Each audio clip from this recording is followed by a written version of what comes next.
Hey everyone, welcome back to the channel. If you've seen the headlines this week, you might be wondering, wait, is Social Security about to change again? And honestly, I don't blame you, because what just came out of Washington is huge. The Trump campaign team and several top policy advisors are now discussing major updates to Social Security and disability programs, changes that could affect millions of Americans. So in this video, I'll break down what's really happening, who's likely to be impacted first, and what steps you can take right now to stay protected. And trust me, there's a twist in here that almost no one is talking about, so make sure you watch until the end. What's going on? Here's what's happening.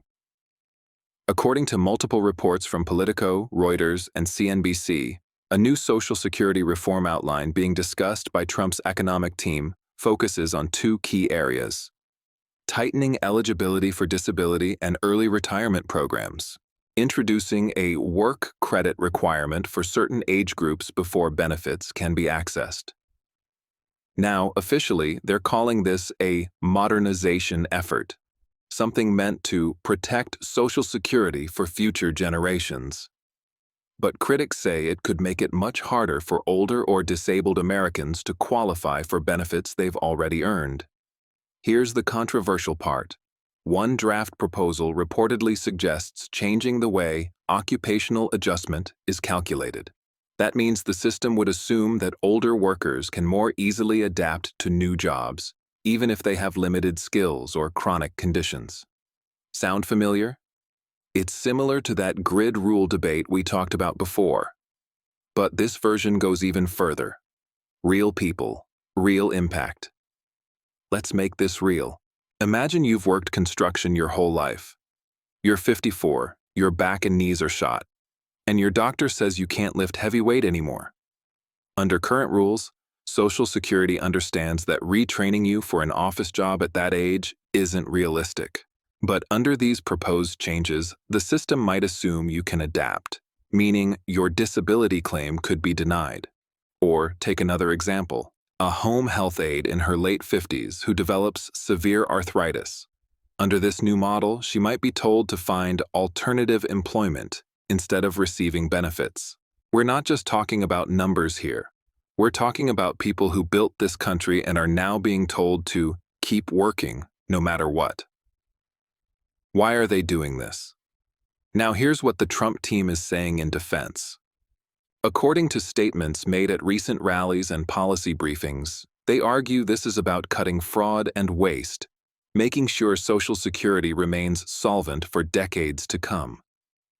Trump's advisors point to a figure of more than $1.3 billion in improper payments that the SSA flagged in the past year. They claim that tightening rules will help preserve benefits for those who truly need them. And look, everyone agrees that preventing fraud is important. But advocates say this plan doesn't just target fraud, it targets the vulnerable. The Social Security Administration itself has admitted that less than 1% of total payments are fraudulent. That means these cuts would mostly hit legitimate beneficiaries, seniors, veterans, and people with real medical disabilities. Other hidden changes. But there's more buried in the details. The same discussions include potential adjustments to Supplemental Security Income, SSI. That's the benefit that helps low-income seniors and people with disabilities who didn't earn enough work credits. One of the draft rules being considered would reduce SSI payments for people living with family, claiming they receive in-kind support. So, if you move in with your daughter because you can't afford rent, your SSI could be cut. Another part mentions reviewing cost of living adjustments, COLA, differently, meaning your yearly increase could be smaller than before, depending on how inflation is measured. And remember that outreach program that helped homeless and disabled Americans get their benefits faster. Funding for that could also be on the chopping block again. All these small policy moves add up, and together, they could change life for over 1 million Americans. The good news. Okay, let's take a breath, because there is some good news in all this. First, nothing here is finalized yet, These are proposals and drafts, not laws. That means advocacy groups, lawmakers, and even ordinary citizens like you still have time to speak out. Second, Trump himself has repeatedly promised not to cut Social Security retirement benefits. Back in March, his campaign released a statement saying, "President Trump will always protect Social Security and Medicare for our seniors." So the debate right now is centered on disability and eligibility adjustments, not full benefit cuts. And third, Congress has shown it can work together when the public pushes hard enough. Just this year, bipartisan action helped expand access to benefits for retired teachers, firefighters, and veterans through the Social Security Fairness Act, which has already delivered billions in back payments.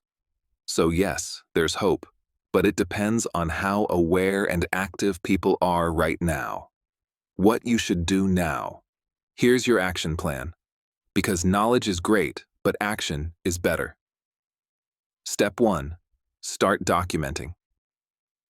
If you have any kind of health issue or disability that affects your ability to work, keep all your medical records, test results, and doctor's notes in one place. If new rules roll out, that evidence could make the difference between approval and denial. Step 2.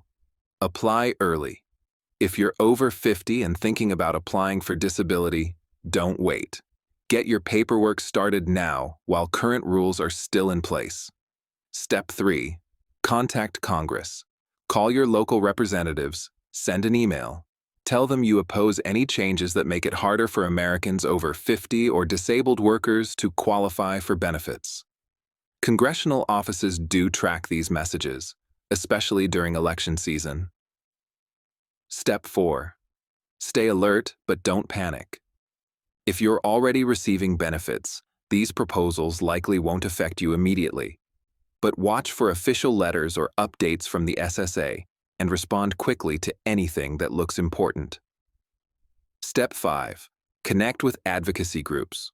Organizations like the Center for Budget and Policy Priorities, Disability Rights Advocates, and AARP are tracking these policy drafts every day. Follow them, sign petitions, and share verified updates. Look, the fight over Social Security isn't new. Every few years, Washington floats new reforms and hopes people don't pay attention. But this time, people are paying attention because seniors and disabled Americans know what's at stake. The Social Security system isn't a handout. It's a promise.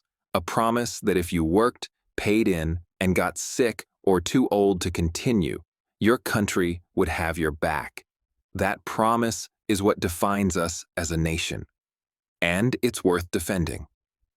If this video helped you understand what's going on, please give it a thumbs up so more people can find it. And if you haven't already, hit subscribe and turn on the bell icon so you don't miss my next updates on Social Security, Medicare, and stimulus programs. Also, I've linked below to a full guide on how to apply for disability benefits and what to do if you get denied. These resources have helped thousands, and they're 100% free. Drop a comment and let me know. Are you worried about these potential changes? Have you had challenges applying for benefits before? I read every single comment, and your stories help others realize they're not alone.